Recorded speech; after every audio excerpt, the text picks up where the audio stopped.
kan. Udah gak ada sesuatu yang bikin dia happy. Terus dia kehilangan energi. Jadi kayaknya capek banget, muyung kalau bahasa ininya. Kayak lemes, gak ada energi mau ngapa-ngapain. Iya itu masih ada energi buat bibir bergerak. Itu monyong. Jadi 3 energi, 3 hal itu yang biasanya muncul. Nah terus ada lagi gejala minor, gangguan makan, gangguan tidur, merasa putus asa, terus merasa bahwa masa depan itu suram atau pesimism, merasa percaya dirinya hancur. Nah itu sih sebenarnya kalau itu terjadi 2 minggu berturut-turut dan makin buruk, berobat. Kenapa ada orang yang stres akutnya bisa berubah jadi depresi? Nah itu faktor apa tuh? Coping mechanism. Ada beberapa orang yang memang tidak matang secara mentalnya, gak bisa resilience. Jadi ketika dia melihat masalah, ada 2 kan. Sebenarnya kita bisa lihat itu sebagai masalah atau kita melihat itu sebagai tantangan untuk bertumbuh. Betul. Makanya ada momen yang namanya post traumatic growth. Lu boleh kena trauma, boleh kena sakit, tapi lu harus bertumbuh dari trauma itu. Setelah 2 minggu? Ya ada yang cepat, ada yang lama. Ada yang bisa sendiri, ada yang perlu dibantu. Jadi kemungkinan orang setelah putus cinta 2 minggu malah masuk ke depresi adalah ketidakmampuannya untuk merespon sama trauma ini. Betul. Itu dipikirin apa enggak? Kan kayak tadi tuh yang tiba-tiba bawa cowok baru. Tapi dia gak mikirin itu dong. Ini post traumatic growth gue harus gitu. Bisa ada loh gara-gara lu mempermalukan gue ya. Lihat besok gue dapat lagi yang lebih baru.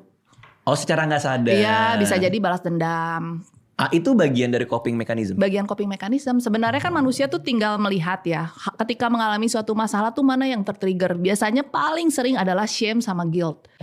Merasa malu, guilt merasa bersalah karena not good enough. Nah itu sebenarnya balik lagi nanti ke parenting. Proses parenting orang tuanya seperti apa. Sorry. Itu tadi shame sama guilt itu trigger apa? Trigger dari proses pengalaman hidup dia.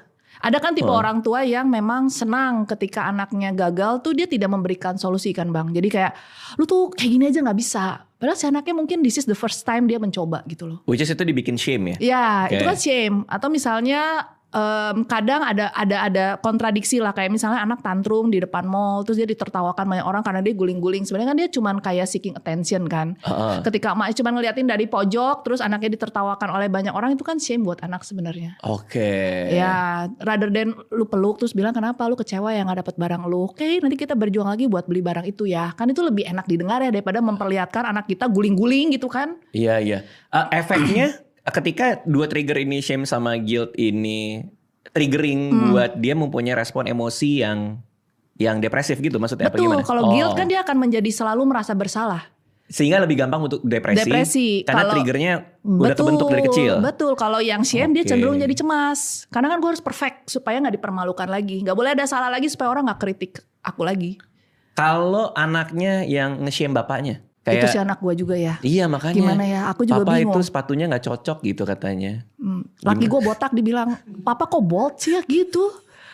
Terus gue beliin hair tonic kan. Terus dia bilang, it's not work. Kata dia, emang sih itu. Ya itu bocil itu. Iya. Tapi gak apa-apa sih. Itu kan bukti bahwa dia mengobserve bapaknya kan. Saking sayangnya kan. Betul. Dan senyaman itu untuk berani ngomong. Itu hal yang baik loh.